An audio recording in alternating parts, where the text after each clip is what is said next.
hay-adda help dhadhaab oo fursad waxbarasho ka siiso ardayda ku nool xeryaha qaxootiga iyo deegaanada dhadhaab iyo faafi jaamacadda Cambridge ee dalka UK ayaa waxa ay maanta agab waxbarasho guddoonsiisay 146 arday oo ka mid noqday ardayda nasiibka u yeelatay inay ku biiraan jaamacadda Cambridge sanadkan iyaga oo ka faa'iideysanayo deeqda waxbarasho ay hay-adda help dhadhaab bixiso.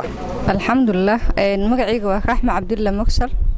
waxaan maanta aad aan ugu faraxsanahay in aan helay fursad scholarship waxbarasho oo aan ka helay help dhadhaab charity oo ay tahay in fact waxaan in badan aan ku haminayay inaan helo waa course scholarship ahna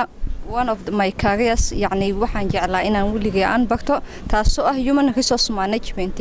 In fact aad baan ugu faraxsanahay inaan course-kii aan doonayay maanta bilaabay dhigashadeeda oo iga caawisay help dhadhaab charity. waa u mahadcelinayaa dhammaan maamulada iyo sponsor gareysay in aan maanta helno fursadan. waa waqtigii ugu horeysay aan apply gareeyay alxamdulillah hadana waa la soo qaatay. magacayga waxa la Shucayb Maxamed waxaan aad maanta ugu faraxsanahay help dhadhaab oo qaadatay oo arday ahaan iga qaadatay oo full course iga bixinayso diploma ah kaas oo mar aan soo apply gareeyay markii labaad hadda markii hore aan ku hingoobay laakiin markii labaad hadda aan helay marka farxadeyda maanta lama koobi karo. course-ka aan suubinahay waa course aniga takhasuus aan u leeyahay store management inventory ah marka aad baan u faraxsanahay taas oo waxtar ii tari doonto oo aan qadaan tago business caadi uga faa'iideysan karo haddaan doonana shaqooyin iyo hay'adaha aan kaga heli karo marka farxadeyda lama koobi karo maanta aad baan u faraxsanahay waana ku mahadsan yihiin qolooyinka help dhadhaab oo arrintan ka ah kaabaha ayaga ay maalgelinayo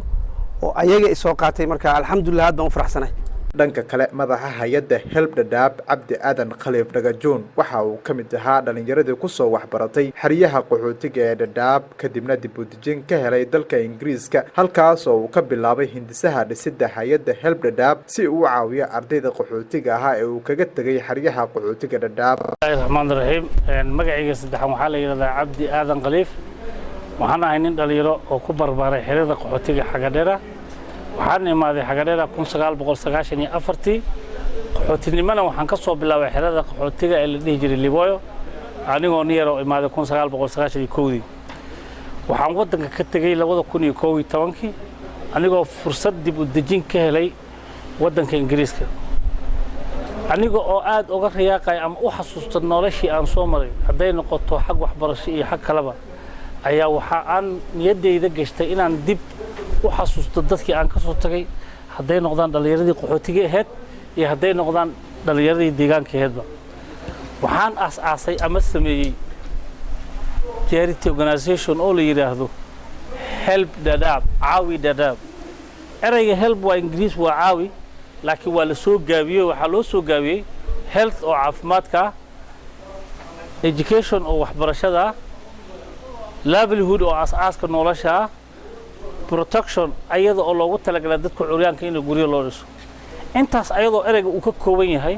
alxamdulillah waxaan aad hadana aan sii xoog saaray xagga waxbarashada oo u taagan iida waxaa noo suurtaad hergeshay inay bilowdo shaqadeeda koowaad 2015 aniga oo kaashanaya dad ajaniba 2015 ilaa maanta aan joogno oo ah 2019 ayadoo on wax dawli ama sanaan lacag keenin dawladda ayadoo ay caawinayaan dad shakhsiyaal oo ajaniba ku nool wadanka Ingiriiska